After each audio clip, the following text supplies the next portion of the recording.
Chapter 15. Kelly Irwin was pleasantly surprised to hear a familiar voice coming up from Bunda, particularly after taking orders from Dickhead Briggs for the last couple of weeks, not to mention fending off his man Keen, the walking steroid.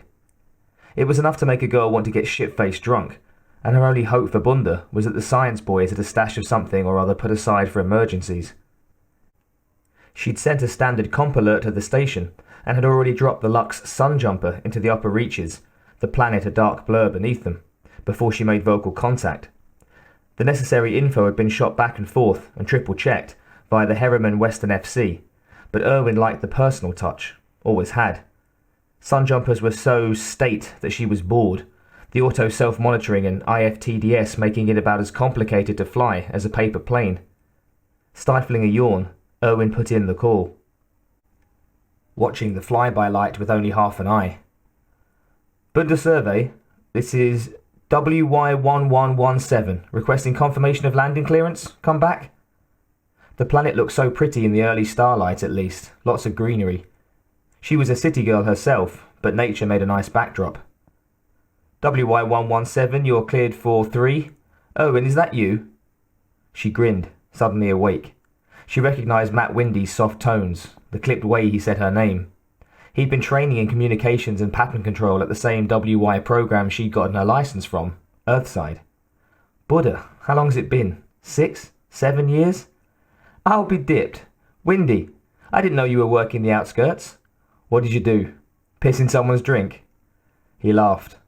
Hey, company pays top to anyone willing to leave the known universe. Don't knock it. What's your excuse? Playing chauffeur. Thanks so much for reminding me. Anyway, gets me off at the merch runs. Nice change of pace, Irwin said. At least usually. Windy laughed again. Usually? Don't tell me you're not enjoying a jumper. That's some kind of pilot sacrilege, isn't it? Irwin grinned again. Actually, I am getting bored. But it's more the suit this time. Briggs, Lucas. A real tight ass. He's been after me to bend the law of physics since Zen's respite. And no, I was not allowed to enjoy any of the company amenities, so shut the fuck up. When Windy spoke again, some of the humour had bled from his voice. Hey, you know what this is all about? The ass man won't... Irwin interrupted, smiling. Ass man? ASM, you twit. Vincent. Cute. She hadn't heard that one before. Anyway, you were saying? Windy pitched his voice even lower. He won't tell us what's going on. Shuttle lands this AM. He says it comes from XT, but there's no way they've got chambers on that thing. And the heads up we got says it happened days ago, so they can't be carrying, right?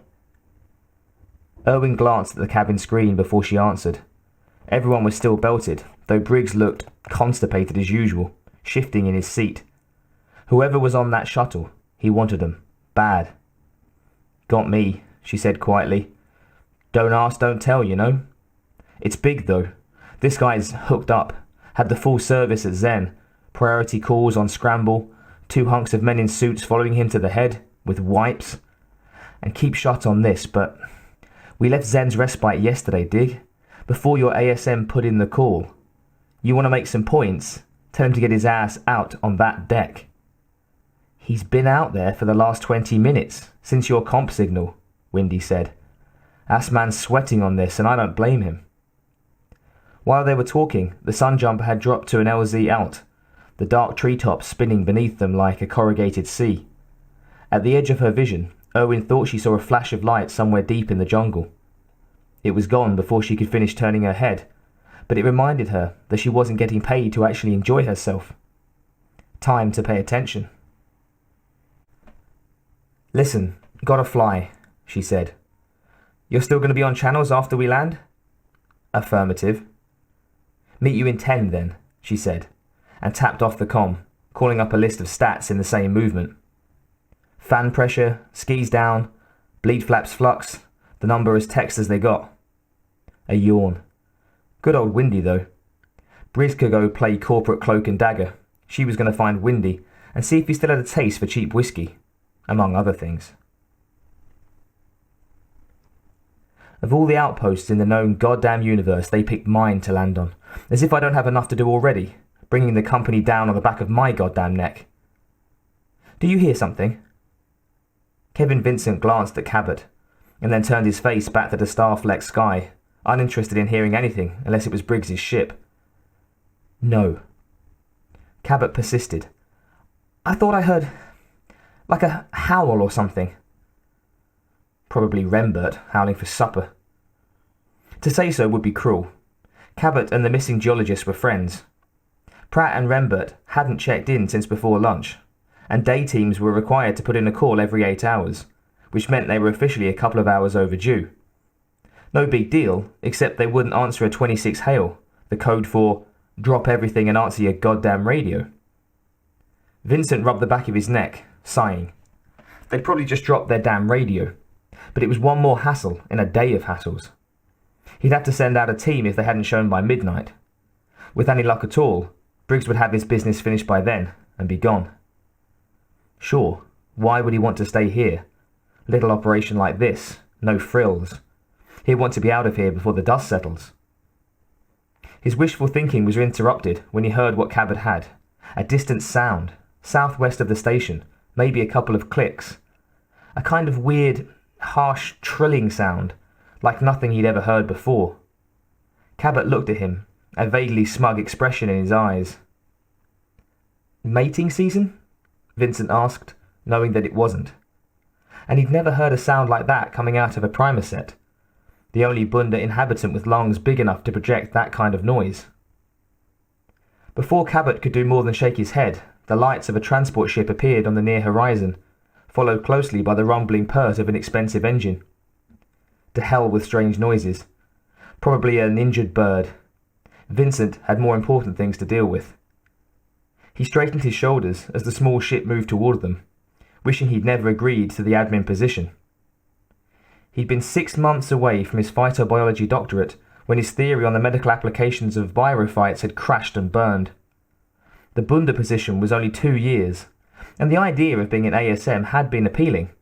A chance to raise his income, to relax far from the viciously fevered world of scientific patenting. And what I got was a shitload of paperwork and the nickname Assman, and the joy of grovelling before men like Briggs. The ship was a Sunjumper, a private elite. Briggs was definitely the highest suit to ever come to Bunda, the ship worth more than Vincent would ever see in his lifetime, with extensions. It smoothly moved over the deck, the blast of heated air from its thrusters whipping at their clothes, and set down as gently as an extremely expensive feather. Before the engines had finished powering down, a ramp slid out from near the back of the ship, and the shining metal above it parted, melting to either side. Vincent and Cabot waited, Vincent taking a deep breath, reminding himself that this would soon be over. Lucas Briggs stepped out onto the ramp, looking as cool and elegant as he looked over the phone, his impeccably tailored suit the colour of dried blood. 2 men, very large men, stepped out behind him, their stone faces and darting gazes telling Vincent who they were. Keane was the blonde who'd placed the call on Briggs's behalf. The other was of some Asian descent that Vincent couldn't place. Both looked extremely capable. Vincent cleared his throat and stepped forward, determined to make things pleasant. Welcome to Bunda, Mr. Briggs. This is Tom Cabot, our research team coordinator. I hope that you had... Save the pleasantries, Vincent, Briggs said, stepping close enough that Vincent could smell his subtle cologne. He had that lightly tanned, muscle-stim look that the privileged tended to wear to parties, and an attitude to match. If he noticed Cabot at all, he didn't bother acknowledging him, and hardly glanced at Vincent's face. Where are they? Briggs asked, apparently not interested in extending any pleasantries himself. Terrific. Deck 7, sir. As requested. They've been isolated and watched since their arrival. Briggs didn't seem to be too big on expressing praise either. Vincent continued, feeling entirely out of his league. And I'm sure you're eager to, interview them, if you'll follow me? Briggs looked bored. Nirasawa, Keane, go with him. Search the shuttle. I'll be along shortly. I want to make sure Irwin refuels before she goes wandering off. The bastard was addressing his own people, ignoring him entirely. Vincent gritted his teeth in what he hoped looked like a smile. saw Cabot assume the carefully blank expression of a man on the brink of rolling his eyes. Lord, please keep this man from ruining my life. Briggs was waiting. Of course, Vincent said, motioning toward the deck's flight prep room behind them. He'd had it cleaned for Briggs's arrival, although he was starting to see that trying to impress Lucas Briggs would be a monumental waste of time.